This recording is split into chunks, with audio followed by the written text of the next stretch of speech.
Hey, and what is up, movie viewers? Dena Mo Views and Reviews here, asking, what you watching? Well, today I am watching Nappily Ever After, and it stars Sanaa Lathan, Lynn Whitfield, Ernie Hudson, Ricky Whittle, and Daria Johns. It is written by Adam Brooks, Tina Gordon Sissom, Gina Prince Bythewood, C. Marcellus, Lisa Loomer. Produced by Sanaa Lathan, Benedict Carver, Mark Platt, Jared LeBeouf, Tracy Bean, Mark Moran, Gemma Puglisi, and directed by Hafa Al Mansour. Now, this movie was released in September of 2018. Even if you have seen it already, it is a movie worth watching a second time. I think Sanaa Lathan is a good actress, and she has that familiar face and demeanor that reminds me of one of my nieces. In this movie, she plays Violet Jones, a young, successful black woman, but she is plagued by a incident, a traumatizing incident that happened to her as a child. A simple incident in a pool, along with her mother's ideology, has caused Violet to always want to be and look perfect at all times. Her main focus, though, is on her hair and making sure that her African American hair is straight at all times. So, she is constantly checking the weather and making certain not to get a single drop of water on it, because those of us that are of African descent and are lucky to have this particular type of hair know and understand that once we straighten it, especially with a straightening comb or a hot iron, if there should be humidity or water comes in contact with it, it will eventually cause it to return to its original texture. Although chemically treated hair or straightened hair does not do this, it tends not to do this. It happens over time in that case. It doesn't happen as fast as it would when you use heat. Now, Violet had a mother that was consumed by the presentation of her child. Her view was that Violet was a reflection of her as a mother, and she wanted Violet to avoid water so that her hair could remain straight and she could be this neat little girl. So rather than allow her to have fun and enjoy swimming in the pool with the Caucasian children, Violet was only allowed to stand at the pool and observe them playing. Her mother wanted to prove that she was just as well groomed as any white child, except they weren't. This was something that caused 11-year-old Violet great anxiety, especially after noticing that all of the white children would run around the pool wildly with their hair uncombed. They were in bare feet, and there was clear evidence of the meal that they'd eaten that day on their faces, yet they enjoyed themselves. They were getting in and out of the water, having no thought or care to any defects in their appearance. And this made Violet think that she had to be fixed somehow, meaning her hair had to be washed, combed, and straightened weekly by her mother. So Violet is told not to get into the water by her mother. She's allowed to stand near the pool in her bathing suit and observe the Caucasian children who are clearly enjoying themselves by playing in the pool. Violet's mother is sitting in a pool chair nearby. She's drinking a beverage and she's happily observing her perfect little girl at the pool. Her mother has this content smile on her face. She's sipping on her beverage and she looks perfectly neat herself. She's well groomed, but she is clearly observing Violet and reminding her, Violet, do not get in that water. She seems to be adoring the neatness of her daughter, and she wants to make certain that she stays that way. But Violet is standing by that pool and she's watching these children play and enjoy the water, and she's thinking, I'm sure, for a 11-year-old, this is just a little bit too much. This perfection stuff is too much. She clearly wants to get in and just play, but her mother insists she not dare touch that water. As she is standing by that pool, one of the Caucasian boys asked her if she was afraid of the water, and she nods to him no. And then he says to her, I bet I can hold my breath longer. Her mother notices and calls her full name. She says, V, I am warning you, she says, but V is not paying attention to her mother's words. This was a challenge, and Violet could not let it slide. No, no, no. She had to prove him wrong. Her mother screamed, Violet Jones? But Violet ain't hearing that. She ignored her mom, and she jumped into the swimming pool to take on that challenge that she, of course, won. But when she came back up to surface, the Caucasian boy looked at her and said, What the hell happened to your hair? You look like a chia pet. And two of the Caucasian girls that were sitting by started to laugh, and they started chanting, Chi-chi-chi-chia, chi-chi-chi-chia. And this embarrassed Violet so bad she went back underwater. She didn't want to come out, but eventually she did because her mother was waiting for her on top of that pool, looking down at her. She was clearly embarrassed. Instead of responding back, this is my beautiful black hair and I like it just the way it is, deal with it or go straight to hell. That's not what happened. Violet's mother snatched her up and put her in the car and drove away. That one incident stayed with her, and it affected her outlook on life. As a result, Violet made it her business to look perfect, to speak, and maintain that perfect facade at all times from that point on, even waking up early before her live-in boyfriend awakened to straighten her hair and make herself perfect. Just doing way too much. She would set her clock so she could get up hours before him so that she could prepare to look good for him. And I cannot say as a woman that I've never done that, maybe once or twice. But Violet, as an adult, is a beautiful, well-accomplished marketing executive who continues to be completely, fanatically into this idea of perfection. And she is attempting to do as her mother recommends she do.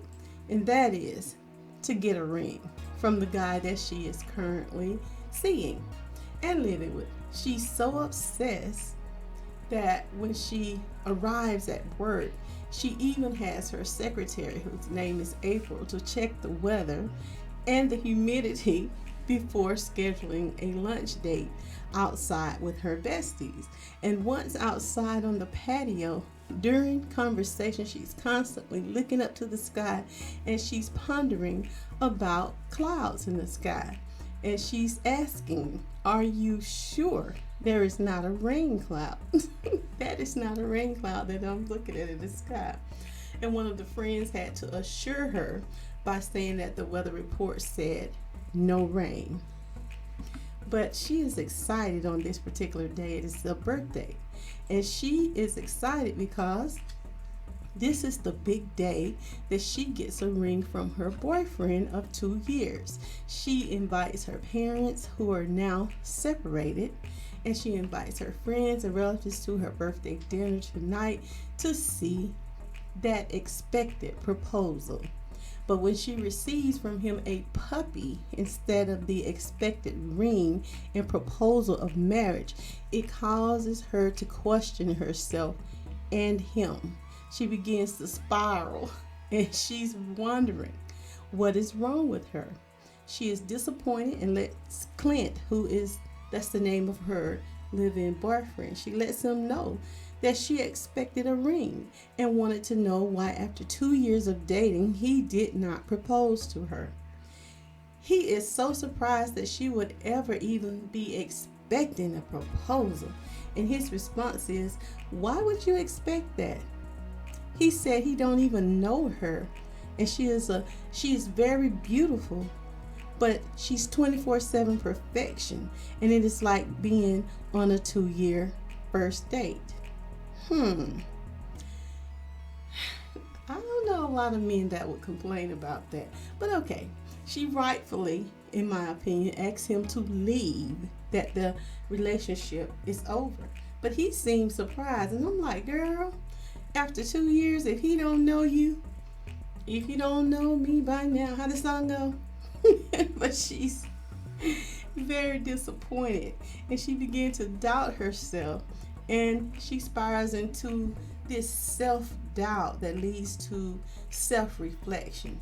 And this is why I give this movie a 3 out of 5 stars, because although this big disappointment caused Violet to appear to unravel and question herself, her looks, her habits, her behavior, her life, and her overall perception of herself, it proved necessary for her to find herself. So after she went on this emotional rendezvous, she had a couple of drinks, and she ended up drunk and emotional one night, and she shaves her head bald, completely bald. And this begins the long journey that leads to self-acceptance. And this is why I had to give this movie a 3, because it is something that some of us have experienced or may experience in the future, but I found this movie to be relatable. It was a bit funny and realistic to a point for many, or at least some, black women.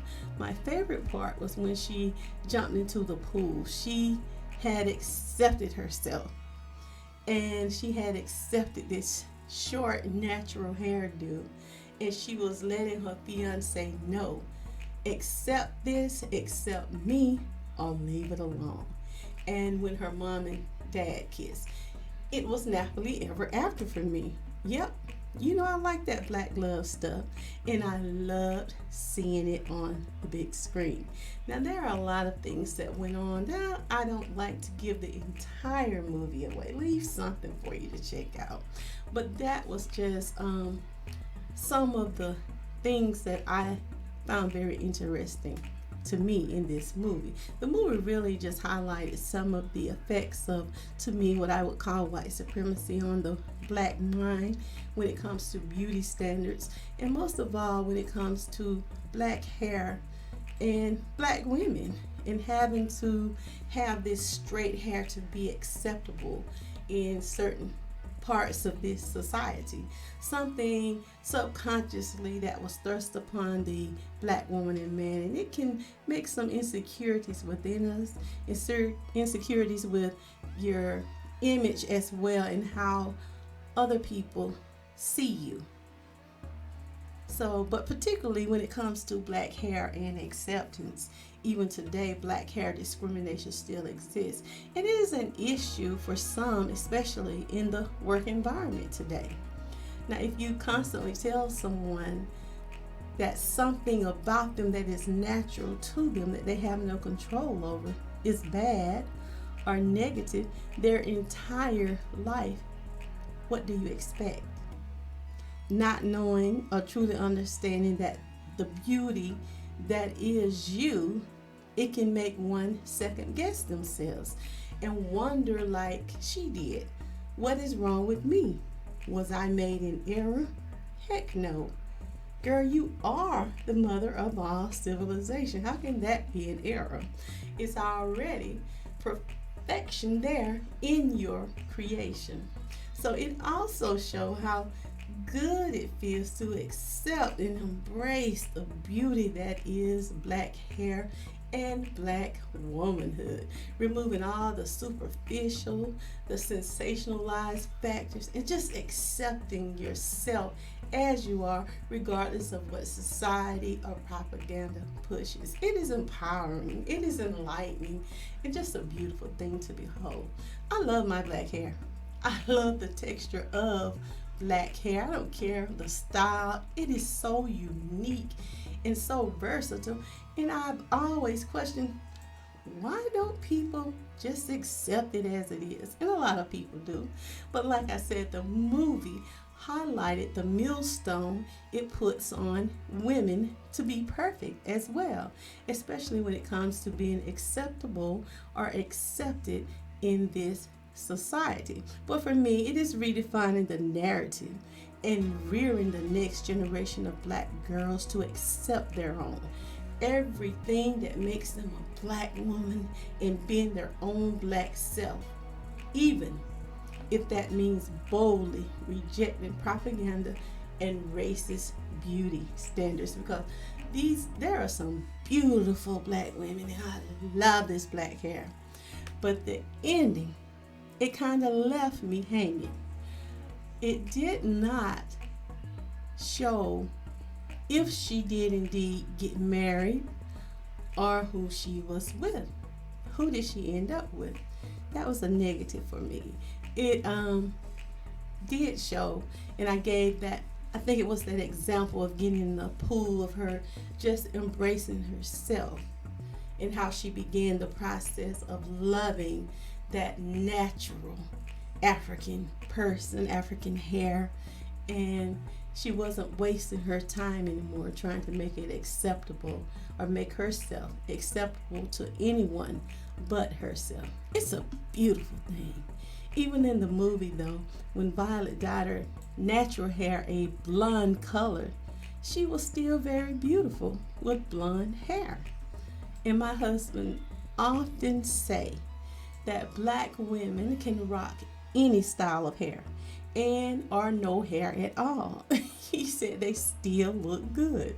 Although he does prefer the long natural hair, he admits that black women got that style and that profile that makes it all look good on them. And who am I to disagree with him? Nappily Ever After is rated mature audience, and rightfully so, because there are some very mature scenes in this movie. And if you would like to check out Nappily Ever After, you most certainly can, because it is now streaming on Netflix. If you have watched it or decide to watch it, leave me a comment on your thoughts on this movie and let me know how you would rate it. Be sure to subscribe, like, and share this review, and check out both channels on YouTube. Discussions with Dena, where I discuss current topics, events, and concerns to me and you, and Dena Movie Views, where I share my view and review on a film or movie. And remember, it's my view. Now, what you watching?